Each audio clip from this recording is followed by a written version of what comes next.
Hi, this is Teddy Burris, your LinkedIn and sales navigator, trainer, strategist, and coach, and I just want to tell you a story. But before I tell you the story about cold calling and cold emailing and how I overcame it and became more successful, hit that subscribe button because I've got a lot more content on using LinkedIn and Sales Navigator that may be of use to you.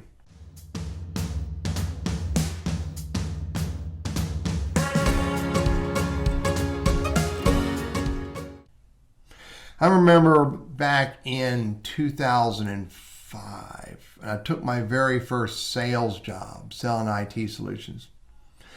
And I'll never forget the day the business owner gave me my very first box of 500 business cards for my job and my role in his company. Now, I'm a pretty active networker, so it didn't take me more than a couple months to give those business cards out to everybody who knew me and said, here's my new contact information. And everybody I met who was relevant to my role and relevant to my goal to give out those business cards. And I went to him and I said, hey, I'm out of business cards.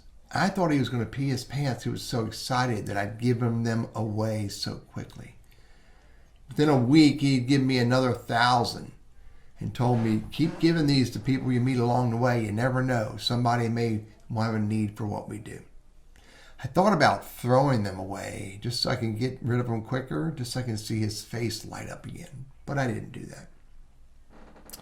He also gave me a big box of really expensive folders that had 8 or 10 pages in them that were multicolor pages, full color pages, and he wanted me to give those away as well. He gave me about 100 of them.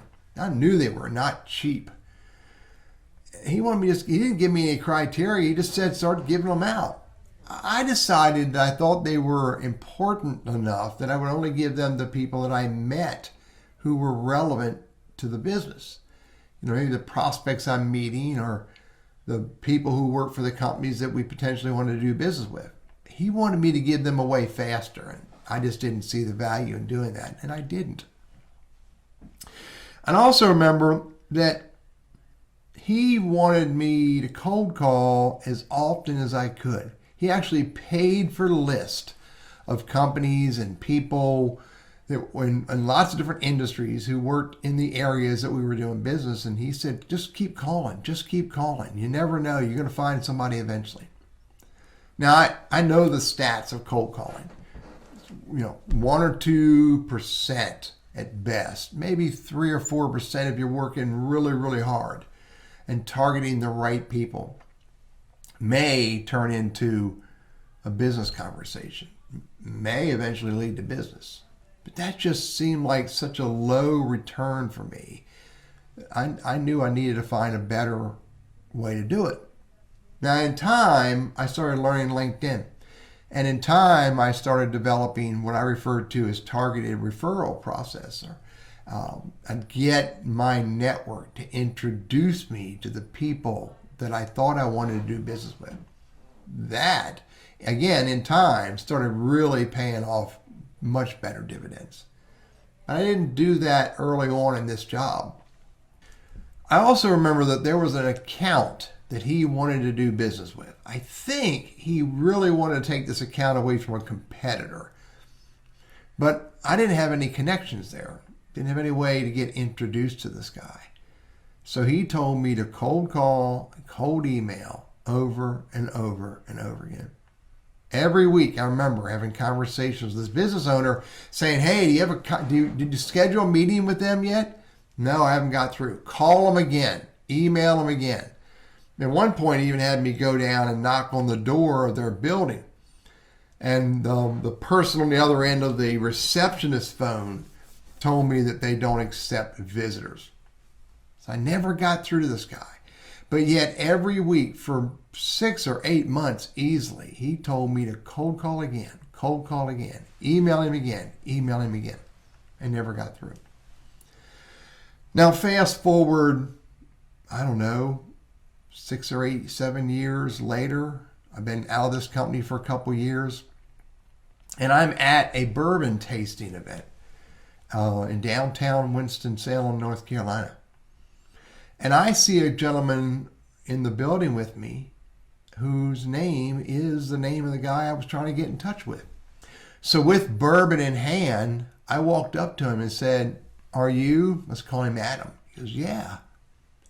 I said, "Man, it's a pleasure to meet you. Do you?" And so I asked him, I said, "Have we ever met or talked?" And he said, "No." I said, I got a really funny story to tell you that I just want you and I to laugh about. If you want to sit together and, drink our bourbon together." So we did. So I told him the story about how this guy wanted me to cold call him every week, message him every week. And Adam, that's what we're calling him now, said, "Well, let me tell you how I do things." He said, "I never listen to my voicemail on my office phone.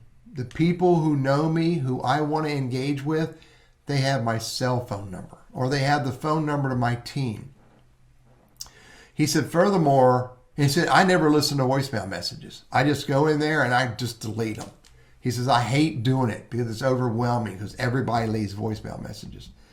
So I never heard your voicemail." He said, furthermore, as far as email, he said, "I have a filter set up in my email so if you're in my contacts, you get pushed to the top and everybody else gets pushed to the bottom." So he says, "I have tens of thousands of email messages I've never seen. I do not have time to look at all this."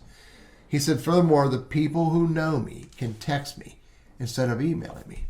And the only time I ever use email is when we need to agree together that we need to transfer information back and forth." He said, "Never saw your email, never heard your voicemail." I said, "No harm, no foul. I get that." I said, furthermore, "I like your ideas. I may adopt them for my own processes." Well, we talked family, we talked community. Yes, we talked bourbon and had a great conversation with him. At the end of the conversation, as we were about ready to separate and go our own ways, he gave me his business card. I gave him mine. He looked at my business card and he goes, "I'll put you in my contacts now." This is one of the reasons why I don't use what I refer to as old style cold calling and cold emailing, because it doesn't always work. More often than not, it doesn't work. I don't want to do processes that only give me 1 or 2% return. This is why I use networking. This is why I use introductions from mutual connections rather than cold calling. It pays better dividends, and it results more often than not in great conversations where we can exchange business cards and agree to potentially have a conversation in the future. Now, my question to you is, what process works the best for you in your prospecting? Is it cold calling? That's the best way to prospect? Or do you have another process that works better? Maybe more along the lines of introductions from mutual connections, or meet people in real life before we strive to get into a business conversation. I'm Teddy Burris, your LinkedIn and Sales Navigator strategist, trainer, and coach. Just some ideas based on a story of mine.